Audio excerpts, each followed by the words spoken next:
10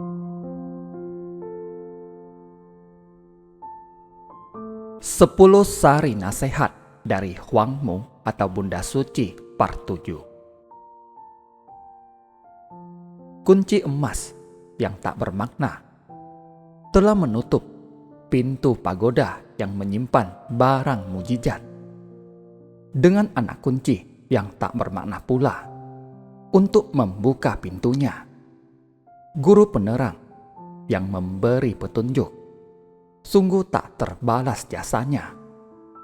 Mustika yang tak ternilai harganya telah keluar dari pintu itu dan memancarkan cahaya terang benderang. Nasihat ketujuh belum sempat diutarakan kepada para putra Buddha. Air mata Bunda sudah bercucuran.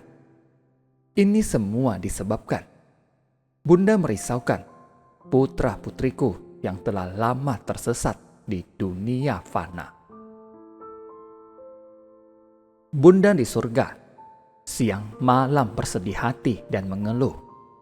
Hati hancur berkeping-keping dan air mata berlinang tak henti-hentinya. Sebenarnya bila tak mau insaf, yang rugi adalah putra-putriku sendiri. Tetapi sebagai bundanya, aku tak tega melihat anak-anak sendiri bakal tertimpa bencana dahsyat. Kalian segeralah sadar dan turutilah nasihat Bunda untuk membina diri dan meluruskan pandangan hidup ke arah yang benar. Dapat menghayati kehendak Bunda yang belas asih dan mengenang budi jasa guru adalah orang yang bijaksana. Budi jasa guru yang memberikan satu titik petunjuk itu, walaupun engkau mengorbankan jiwa raga sekalipun, juga tak dapat membalasnya. Budi jasa itu setinggi gunung sedalam lautan, harap selalu dikenang dalam sanubari kalian. Jika bukan karena petunjuk dari guru, mana mungkin engkau dapat melepas diri dari lautan penderitaan? Mana mungkin dapat melampaui kehidupan dan mengakhiri kematian? Juga dapat terhindar dari bencana hebat yang bakal terjadi. Juga karena budi jasa gurulah, engkau dapat melintaskan leluhur dari alam neraka dan mengayomi keturunan berikutnya. Seyogianya kalian semua dapat menuruti apa yang diajarkan oleh guru demi membalas kebajikan guru terhadap kalian. Orang yang membina diri bila melanggar, bahkan mengkhianati perintah gurunya, akhirnya pasti terhukum oleh Tuhan. Bahkan leluhurnya juga kena getahnya. Seorang budiman pasti setia kepada ajaran gurunya dan membina diri sesuai dengan ajaran Tao yang sejati. Bersikap hormat, sabar dan ramah tamah kepada sesama, berperi kemanusiaan sesuai dengan ajaran ketuhanan, mentaati hukum, bersikap jujur, melaksanakan budi pekerti sesama manusia, bertindak bersih tak tercela, yang pria berbuat sesuai dengan ajaran 5 relasi dan 8 kebajikan. Yang wanita bertindak sesuai dengan ajaran 3 kesetiaan dan 4 kebaikan. Belajarlah kelakuan setia, dapat dipercaya dan bertindak belas asih, bertindak jujur, untuk mencerminkan watak manusia yang luhur terhadap sesama umat Tao seperti saudara sendiri, sebab kita semua adalah anak dari Tuhan. Jangan membentuk kelompok sendiri dan jangan membedakan siapa bodoh siapa pandai, baik pria atau wanita, tak pandang kaya atau miskin, hitam atau putih, semuanya sama derajatnya. Sebagai seorang pimpinan, harus mempunyai sifat lapang dada bagai samudra. Ibarat gunung pun dapat ditampung di dalamnya. Sering-seringlah membimbing umat yang baru untuk bahu-membahu memajukan Tao. Sebagai satria, harus tahan uji dan sanggup menghadapi macam-macam rintangan tanpa mengenal putus asa. Walaupun harus mendaki gunung, mengarungi samudra, tak pernah mengeluh, tak suka mendengar pujian, tetapi lebih senang menerima kritikan. Bila ada kesalahan, dapat segera memperbaikinya. Demikianlah seorang tokoh yang patut dipilih oleh Tuhan. Orang yang demikian, selain dihormati oleh bawahan, juga dapat bekerja sama secara harmonis dengan atasan. Mereka yang lebih senior harus memiliki rasa tanggung jawab untuk memajukan umat yang di belakangnya. Saat ini, keadaan dunia sudah sangat genting. Semua orang wajib menjalankan tugas Tao yang imbang secara maksimal. Janganlah mengecewakan nasihat Bunda yang penuh cinta kasih ini. Manusia memang bukan dewa, tentu tak luput dari kesalahan, tetapi juga harus dapat segera sadar dan melarat kesalahan tersebut. Tahu salah, tetapi tak mau memperbaiki, dapat mengakibatkan kelak sulit kembali ke surga. Semisal sudah berbuat jasa, tetapi kemudian berbuat dosa, maka jasanya akan terhapus. Tetapi bila berbuat kesalahan, namun dapat memperbaikinya dengan melakukan kebajikan, maka jasanya tentu tercatat, dan Tuhan tak akan mengesampingkan orang yang bertobat.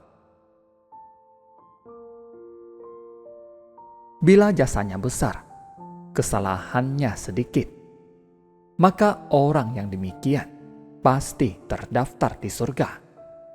Tetapi bila dosanya besar, pahalanya kecil, orang yang demikian pasti tertimpa bencana. Demikianlah perhitungan yang adil dari Yang Maha Kuasa. Sebelum berbuat kebajikan, sebaiknya bertobat dan memperbaiki kesalahan lebih dahulu. Orang yang demikianlah patut menjadi tauladan. Sejak dahulu kala, membina diri dengan Tao memang tidaklah gampang. Pada zaman sekarang, ada cara tersendiri untuk melaksanakan. Tuhan Yang Maha Kasih memberikan kemudahan demi menolong umat manusia, tak membedakan pria atau wanita. Tata cara membina diri dirubah lebih sederhana, sehingga mengurangi kemungkinan mengalami kegagalan dibandingkan dengan orang terdahulu. Maka proses mencapai kesempurnaan di zaman sekarang sangatlah mudah sekali. Tak perlu mengalami penderitaan dan ujian yang berat. Walaupun demi kemajuan Tao juga harus berkelana kemana-mana. Bagi mereka yang dapat melintaskan tunas-tunas Buddha yang sesat, Tuhan akan memberikan kedudukan yang terhormat di surga. Penderitaan yang dialami selama perjuangan pelintasan tersebut akan menambah mulianya jasa pahala yang dikumpulkan. Walaupun mengalami banyak fitnahan dan dibenci oleh orang yang tidak sepaham dengannya, bila tiba saatnya, maka akan jelas siapa yang bijaksana, siapa yang bodoh. Meskipun menerima penderitaan yang diakibatkan oleh fitnahan dan tuduhan yang salah, akhirnya Tuhanlah yang memberi keputusan yang adil. Dengan sifat yang suka mengalah dan tak ingin menonjol diri, berarti telah dapat membina hatinya untuk dikembalikan ke watak yang sejati, yaitu watak Buddha. Dalam ujian, ada yang berbentuk berlawanan, ada yang searah. Bila tak ada rintangan untuk menguji, pasti tak akan menjadi seorang Buddha. Walaupun ada kalanya yang jahat posisinya kuat, yang benar posisinya lemah, tetapi bila saat peradilan akhir tiba, maka yang jahat akan menerima akibatnya. Sejak dahulu kala, membina diri dengan Tao, pasti ada rintangan dari iblis. Kebenaran kian cemerlang, maka fitnahan datangnya kian gencar pula.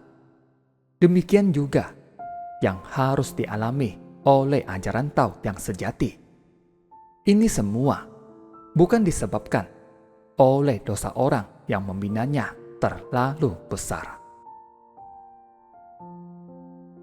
Bila tak memiliki iman yang kuat, mana mungkin menduduki singgasana terhormat yang berbentuk bunga teratai di surga.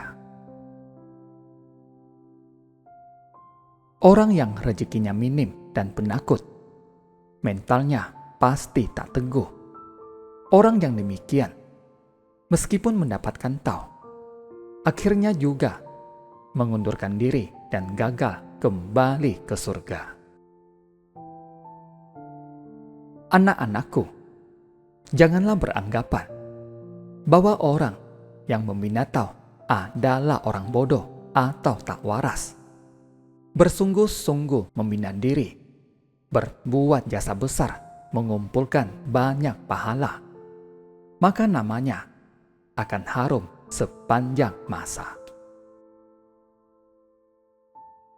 Anak-anakku sekalian, apakah tidak ingat 3 nabi besar dari masing-masing agama? Mereka permulaan juga mengalami penderitaan yang hebat, tetapi namanya dapat harum abadi sampai sekarang. Sudah hampir 3.000 tahun lamanya, umat manusia di dunia tetap mengenang mereka. Sungguh membanggakan jika dapat mencapai kesempurnaan hingga naik ke surga, dan namanya dikenang oleh umat manusia di dunia, sejajar kedudukannya dengan para suci yang ada di langit. Zaman sekarang adalah saat pelintasan secara umum 3 alam loka akan memilih 3.600 dewa dan Buddha, dan 48.000 orang suci, guna dinobatkan sebagai tokoh tauladan di zaman pancaran putih, yang akhirnya akan menikmati kebahagiaan nan abadi. Barang siapa bertindak maju dan berlaku bijaksana, pasti dapat menjadi orang suci. Bagi orang yang telah berbuat kebajikan besar, pahalanya dapat mengharumkan nama leluhur dan mengayomi keturunannya untuk menikmati kebahagiaan yang langgeng. Barang siapa yang dapat menuruti kehendak Tuhan akan mendapat kedudukan mulia, yang menentang akan menderita kesengsaraan. Sampai di sini dahulu nasihat Bunda yang ketujuh. 3 unsur cerdik pandai atau sancai. Boleh istirahat sejenak, kemudian dilanjutkan.